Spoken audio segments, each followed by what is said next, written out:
Երևան Էջմիածին ճանապարհին Կիրակի օրը ուղևորի եւ երթուղու կարգավարի միջև ծեծկրտուք է տեղի ունեցել։ Վեճը ծագել է ուղևորի շատ շոկ է արի քշի գնանք խոսքի համար։ Վարորդի եւ ուղևորի վեճին միջամտել է երթուղու կարգավարը եւ բռունցքներով հարձակվել ուղևորի վրա։ Հանրային սպասարկման ոլորտում նման օրինակ կամայականություններն ու մասնագիտական էթիկայի անտեսումը վերջին շրջանում մտահոգիչ պարբերականություն են ստացել։ Ազգային ժողովի այսօրվա նիստում ընդդիմադիր պատգամավոր Էդգար Ղազարյանը հանրությանն է ներկայացրել Հայաստանի ժողովրդագրական անվտանգությանը սպառնացող լուրջ մարտահրավերները եւ անդրադարձ կատարել 300,000 ադրբեջանցիների մասին թեմային։ Այս դահլիճում ես շատ եմ լսել անհանգստություն, թե արդեն օգոստոսի կեսն է, ուր են այն 300,000 ադրբեջանցիները։ Միամիտ պետք է լինել կարծելու համար, որ նրանք Հայաստան պետք է գային հենց առաջի օրը։ Բայց նրանք, ովքեր միամիտ չեն, ոնց որ թե հասկանում են, թե ոնց է նախապատրաստվում նրանց բնակեցումը Հայաստանում։ Պարզավոր նրանց բնակեցումը առաջին հերթին պետք է լինի այն բնակավայրերում, որտեղ նրանք ապրել են նախկինում,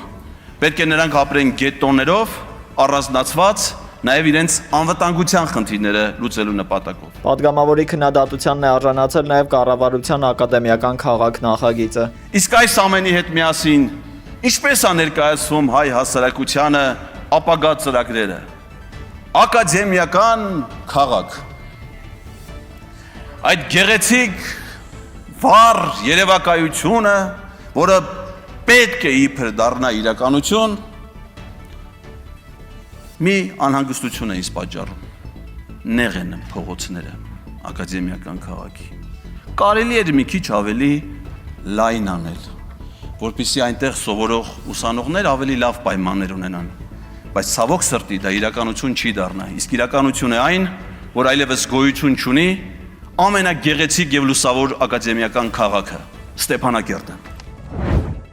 Հայաստանի նախկին ոստիկանապետ գեներալ-մայոր Արամ Հովհաննիսյանը նոր պաշտոն ունի։ Նա նշանակվել է Պաշտպանության նախարարության ռազմական ոստիկանության պետ։ Քաղաքացիական պայմանագիր խմբակցության պատգամավոր Արթուր Հովհաննիսյանը անդրադարձել է հապկում Հայաստանին ձայնի իրավունքի զրկելու եւ կառույցից հեռացնելու մասին խոսակցություններին։ Երևանը դիրքորոշումը կարտահայտի այն ժամանակ, երբ նման կոնկրետ որոշումներ լինեն, ասել է նա։ Իշխանական պատգամավորի խոսքով Հայաստանը սառեցրել է անդամակցությունը, քանի որ հապկը չի կատարել իր պարտավորությունները Հայաստանի սուվերեն տարածքի վրա հարձակման ժամանակ եւ չի ճանաչել այն սահմանները, որոնցով երկիրը անդամակցել է կառույցին։ Մեր դիրքորոշումն հետևյալն է, որ մենք սառեցրել ենք մեր անդամակցությունը հապկին պայմանավորված այն հանգամանքով, որ հապկը չի կատարել իր պարտավորությունները Հայաստանի Հանրապետության նկատմամբ ունեցած, Հայաստանի Հանրապետության սուվերեն տարածքների վրա հարձակումը տեղի ունեցել եւ հապկը գործնականում չի ճանաչել Հայաստանի Հանրապետության այն սահմանները, որոնցով Հայաստանի Հանրապետությունը անդամակցել է հապկին։ Խոսելով ապագայում անվտանգային այլ կառույցի անդամակցելու հնարավորության մասին, Հովհաննիսյանը հայտնել է, որ այս պահին նման հարց չի քննարկվում։ Փոխարենը Հայաստանը զարգացնում է սեփական ռազմաարդյունաբերությունը եւ գնում անվտանգության դիվերսիֆիկացման ճանապարհով։ Մենք պատկերացնում ենք Հայաստանը բազմավեկտոր հարաբերություններ ունենալիս, թե տնտեսական առումով, թե քաղաքական, թե ռազմական, այսինքն կրկին ոչ թե կախված լինել մեկ կետից, այլ ունենալ տարբեր կախվածություններ։ Արմավիրի մարզի Խանջան գյուղում իրավիճակը լարվել է։ Գյուղացիները բողոքում են բերքի իրացման խնդրից եւ մթերման խիստ ցածր գներից։ Ըստ Նյուզեեմի մեր գործընկերների, գյուղացիները դժգոհել են, որ արտահանողները պարտադրում են ապրանքը հանձնել 100 դրամով, մինչդեռ նրանք պահանջում են նվազագույնը 200 դրամ։ Այդ արտահանողը հիմա կանգնած է 2-3 կա գյուղը 100 դրամով։ Ախպեր, ես էլ եմ ճրագով։ 100 դրամով ասում եմ, հիմա այդ գնի մոմենտն է հիմա։ Մենք 100 դրամով տանք իրան, այդ կապեն չի վետի։ Հենց հիմա ես ճրագով տար։ Գնի մոմենտ է, սա թող դարձրեն 200-250 տանք։ Ոչ մի խնդիր չի եղել։ Համայնքապետարանը գյուղացիներին հորդորել է ժամանակ տալ խնդիրը կարգավորելու համար, սակայն բնակիչները վստահ են, ժամանակը սուղ է, բերքը փչանում է, իսկ շոշափելի արդյունք դեռ չկա։ Բնակիչներից մեկը Նյուզեեմի հետ զրույցում նշել է, որ պատրաստվում են վաղը ամբողջ գյուղով ճանապարհը փակել, քանի որ վստահ են, խնդիրը չի լուծվելու։ Ամբողջ գյուղով կնիկ երեխա, սաղս բերում ենք ընծենք այս ճամփային, փակենք այն դեպքում, որովհետև ես վստահ եմ, որ այս մարդու ասածը ընդհանրապես ուժի մեջ չի լինելու, որովհետև բաներ կա, որին ասելով չի արել։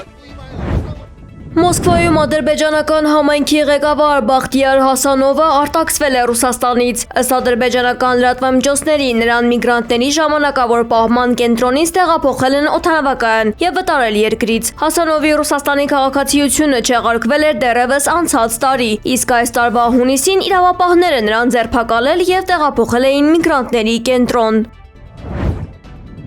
ԱՄՆ-ն ու Իրանը համաձայնել են երկարաձգել 60-օրյա հրադադարի ռեժիմը, հայտնել է Էլ Արաբիան։ Երկրների միջև Իսլամաբադի հուշագրով գործող 60-օրյա հրադադարի ժամկետը լրացել է այսօր, օգոստոսի 17-ին։ Ավելի վաղ ԱՄՆ նախագահ Դոնալդ Թրամփը հայտարարել է, որ շատ շուտով լավ բաներ են տեղի ունենալու։ CNN-ի տվյալներով Ուկրաինան գործնականում սպառել է Պետրիոտ համակարգերի հակարդյունների պաշարները, ինչի պատճառով թանկարժեք կայանքներն արդեն շաբաթներ շարունակ չեն գործում։ Հակաօդային պաշտպանության այս ճգնաժամը պայմանավորված է Պարսից ծոցում հրթիռների աննախադեպ ծախսով եւ գործարանային թողարկման դանդաղ տեմպերով։ Նախագահ Զելենսկին Վաշինգտոնից պահանջում է հրթիռների տեղական արտադրության արտոնագրեր, փորձելով լրացնել անհրաժեշտ զինամթերքի հսկայական պակասը։ Սպիտակ տունը սակայն չի շտապում տրամադրել հստակ երաշխիքներ, կարևորելով սեփական անվտանգությունը։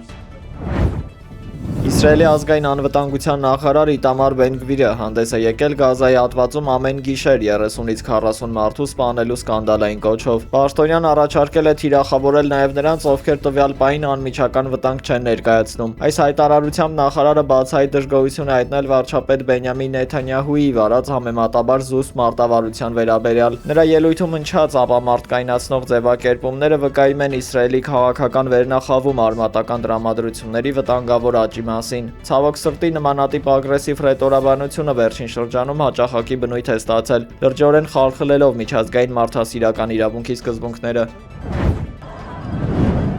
Համացանցում մարոկացի միգրանտների նոր կադրեր են տարածվել իսպանական Սեուտա կղզի ներթափանցելու նոր փորձերից։ Միգրացիոն ճգնաժամի ֆոնին Մադրիդը պետք է առաջարկի 3 վայր Սեուտայում միգրանտների համար ժամանակավոր ճամբարներ ստեղծելու նպատակով։